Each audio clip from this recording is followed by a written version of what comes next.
Good afternoon children. This is Varuna Sharma. Now we are in 12th class. 12th class में आज हम अपना continuity video ले रहे हैं लिंकेजेस का, जिसमें हमने अपनी पिछली वीडियो में लिंकेजेस के डिफाइन एंड कैरेक्टरिस्टिक्स बताए थे. आज हम ले रहे हैं arrangement of link chains and types of linkages and factors affecting linkages. तो आज के वीडियो में सबसे पहले हम ले रहे हैं अरेंजमेंट ऑफ लिंकेजेस. जैसे कि लिंकेजेस का तो पता ही है कि लिंकेजेस क्या होंगे. अगर लिंक्ड जीन्स जो है वो एज इट इज़ ट्रांसफ़र हो रहे हैं without any change, without any separation और segregation from parents to offsprings, these genes are known as linked genes and this phenomena is known as linkage. अब वो arrangement किस टाइप से होगा वो देखिए आप. अरेंजमेंट ऑफ लिंक जीन्स का जो अरेंजमेंट है वो टू टाइप्स का होता है generally, cis arrangement and trans arrangement. Fine. Cis and trans. Cis arrangement में क्या होगा कि अगर एक क्रोमोसोम के ऊपर डोमिनेंट जीन्स हैं तो उसी के होमोलोगस पेयर के ऊपर उसी कैरेक्टर के रिसेसिव जीन्स प्रेजेंट होंगे. फिर से सुनिए. अगर एक क्रोमोसोम पर डोमिनेंट जीन्स प्रेजेंट हैं तो इसी के होमोलोगस क्रोमोसोम पर प्रेजेंट होंगे इसी जीन्स के रिसेसिव फॉर्म. यानी ये जो जीन्स है इसका डोमिनेंट अलील अगर एक क्रोमोसोम पर है तो इसके रिसेसिव अलील इसी के दूसरे यानी इसी के होमोलोगस क्रोमोसोम पर प्रेजेंट होंगे. एंड दिस फिनोमिना और type of arrangement is known as cis arrangement. Fine. देखिए, the dominant alleles of both the genes are present on one chromosome. अगर एक ही क्रोमोसोम के ऊपर डोमिनेंट अलील्स प्रेजेंट होंगे दोनों जीन्स के, तब उसको कहेंगे सिस अरेंजमेंट. फिर जब दोनों यहाँ पर डोमिनेंट हैं तो इसी के होमोलोगस क्रोमोसोम पर क्या है, रिसेसिव प्रेजेंट है, रिसेसिव फॉर्म यहाँ पर प्रेजेंट होगी. Fine. Genes are in coupling state. इसको हम कपलिंग स्टेट कहते हैं, यानी इनकी कपल करने की, एक दूसरे के साथ नज़दीक आने की, कॉम्बिनेशंस बनाने की टेंडेंसी ज़्यादा होती है, तो इसलिए हम इसको कहेंगे कपलिंग स्टेट. फाइन. अब ट्रांस अरेंजमेंट देखिए. The dominant alleles of one pair, dominant Aleel of one pair and recessive allele of another pair is present on the same chromosome. यानी एक क्रोमोसोम पर एक जीन का डोमिनेंट अलील दूसरे gene का recessive अलील एक साथ प्रेजेंट होंगे. ठीक, इसके होमोलोगस यानी ये जो क्रोमोसोम है इसी के होमोलोगस क्रोमोसोम पर इसका अपोजिट फॉर्म होगा. अगर डोमिनेंट अलील है तो उसका रिसेसिव होगा और ये रिसेसिव है तो इसका डोमिनेंट अलील दूसरे होमोलोगस क्रोमोसोम पर प्रेजेंट होगा. तो यहाँ पर क्या होगा, चेंज होंगे, एक डोमिनेंट और दूसरा रिसेसिव.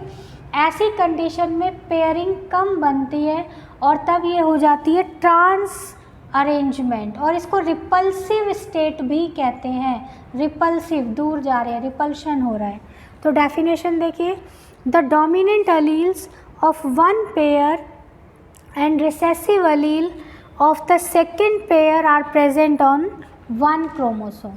डोमिनेंट और दूसरे का रिसेसिव, इसी के होमोलोगस क्रोमोसोम पर इसका रिसेसिव और इसका dominant. Recessive and dominant alleles on the other homologous chromosome, इसके लिए बात हो रही है.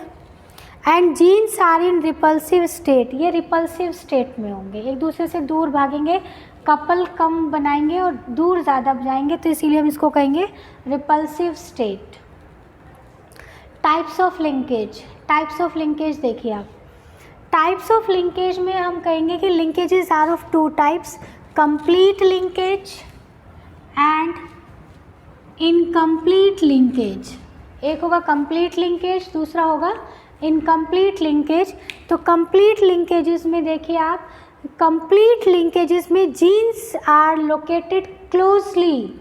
एक यानी क्रोमोसोम के ऊपर जो जीन्स प्रेजेंट होंगे एक दूसरे के क्लोजली रिलेटेड होंगे, वहाँ यहाँ पर इनकी पोजीशन एक दूसरे के बिल्कुल नज़दीक होगी, सटे हुए होंगे, बिल्कुल अटैच्ड होंगे एक दूसरे से, एक ही क्रोमोसोम के ऊपर। और तब ये जो जीन्स होंगे जनरेशन आफ्टर जनरेशन ट्रांसफ़र होते चले जाएंगे। फाइन। लेकिन इनकम्प्लीट में देखिए, इनकम्प्लीट में क्या है, the genes are present distantly, genes के बीच में डिफरेंस यानी डिस्टेंस ज़्यादा होगा, डिस्टेंटली प्रेजेंट होंगे। और जब डिस्टेंटली प्रेजेंट होंगे तो लूजली हेल्ड जीन्स होंगे, लूजली हेल्ड जीन्स होंगे तो लिंकेजेस के चांसेस कम होंगे और क्रॉसिंग ओवर के चांसेस वहाँ पर इंक्रीज होने शुरू हो जाएंगे।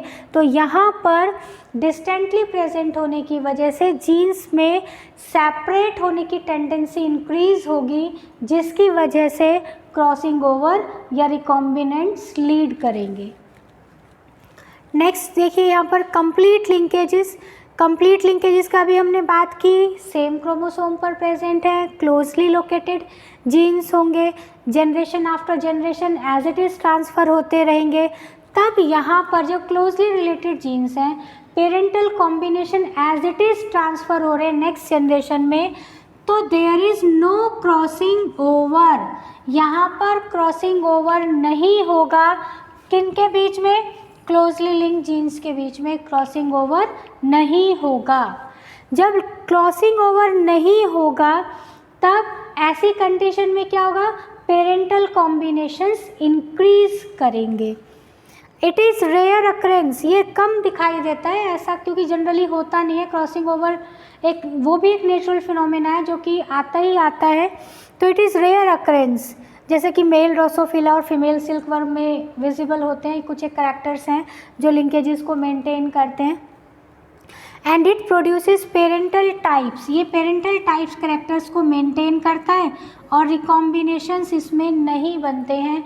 ये ध्यान रखेंगे आप कि ये पेरेंटल टाइप को इंक्रीज़ कर रहा है और रिकॉम्बिनेशंस को reduce, just like reduce up to 0 ही मान के चले, ना के बराबर यहाँ पर रिकॉम्बिनेशंस होते नहीं होते रिकॉम्बिनेशन, क्योंकि नया कोई जीन आ ही नहीं रहा है, एज इट इज़ ट्रांसफ़र हो रहे हैं, कोई चेंजेस नहीं आ रहे। जबकि यहाँ पर हमने इनकम्प्लीट लिंकेजेस के केस में हमने यही पढ़ा था कि genes are present distantly in the same chromosome and they have tendency to separate. जब डिस्टेंटली प्रेजेंट है, सेपरेट होने की टेंडेंसी है, तो इसका मतलब ये क्रॉसिंग ओवर या रिकॉम्बिनेंट्स को ज़्यादा लीड करेंगे। यहाँ पर क्रॉसिंग ओवर और रिकॉम्बिनेशंस के चांसेस ज़्यादा होंगे, तो पेरेंटल टाइप होंगे बट कम होंगे, यहाँ पर रिकॉम्बिनेशंस ज़्यादा होंगे। इसका मतलब ये क्वाइट कॉमन है, क्योंकि यहाँ पर क्या है, जब इनहेरिटेंस होंगे, क्रोमोसोम एक दूसरे कांटेक्ट में आएंगे, तो क्रॉसिंग ओवर भी एक नेचुरल फिनोमेना है जो जनरली होता ही होता है। तो इट इज़ क्वाइट कॉमन, होता है, ये कॉमनली प्रेजेंट होता है, जैसे कि मेल ड्रोसोफिला सिल्कवर्म में। ये कुछ एक एग्जांपल्स हैं, इनको छोड़कर अदरवाइज रिकॉम्बिनेशंस और क्रॉसिंग ओवर भी क्लियरली विजिबल होते हैं और ज़्यादा चांसेस होते हैं, इनके भी क्वाइट कॉमन फिनोमेना है। एंड इट प्रोड्यूसेस, क्योंकि इनकम्प्लीट लिंकेजेस हैं, क्रॉसिंग ओवर के चांसेस बढ़ रहे हैं, तो it produces recombinants, recombinants produce करेगा पेरेंटल टाइप्स के साथ, पेरेंटल टाइप्स भी होंगे बट साथ साथ रिकॉम्बिनेंट्स भी होंगे। जैसे कि यहाँ पे तो रिकॉम्बिनेंट्स है ही नहीं, बट यहाँ क्रॉसिंग ओवर है और रिकॉम्बिनेंट्स भी होंगे। फाइन।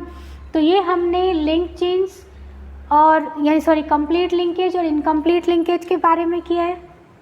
साथ साथ फैक्टर्स, कौन कौन से फैक्टर्स हैं जो लिंकेजेस को अफेक्ट करते हैं, तो देखिए अगर एज इंक्रीज हो रही है, advancing of age is directly proportional to the strength of linkage. जितना ज़्यादा एज इंक्रीज होता चला जाएगा, जीन्स उतने ही ज़्यादा टाइटली पैक्ड होते चले जाएंगे और उसी वजह से लिंकेजेस की स्ट्रेंथ इंक्रीज करेगी।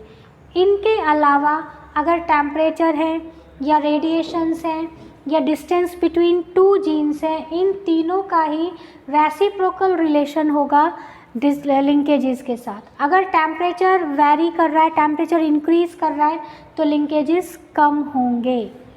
अगर रेडिएशंस जो हैं, रेडिएशंस अगर अल्ट्रावायलेट रेडिएशंस हैं, एक्सरेज हैं, अगर रेडिएशंस प्रेजेंट हैं तो भी लिंकेजेस के चांसेस रिड्यूस हो जाते हैं, कम होंगे। अगर डिस्टेंस, दो जीन्स के बीच में डिस्टेंस ज़्यादा है तब भी लिंकेजेस कम होते हैं।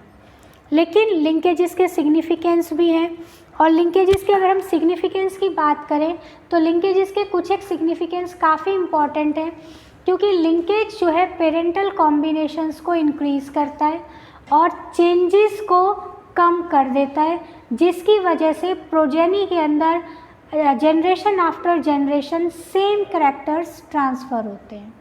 फाइन, आज के अपने इस वीडियो में हमने कवर किया है arrangement of link genes, types of linkages and factors affecting linkages. I hope आपको समझ आ गया होगा। फिर भी अगर कोई क्वेरी है तो आप कमेंट बॉक्स में लिख दें। बाकी विवरा क्लासेस को सब्सक्राइब करें, लाइक करें, शेयर करें, कमेंट करें और एक स्क्रीनशॉट ले लो।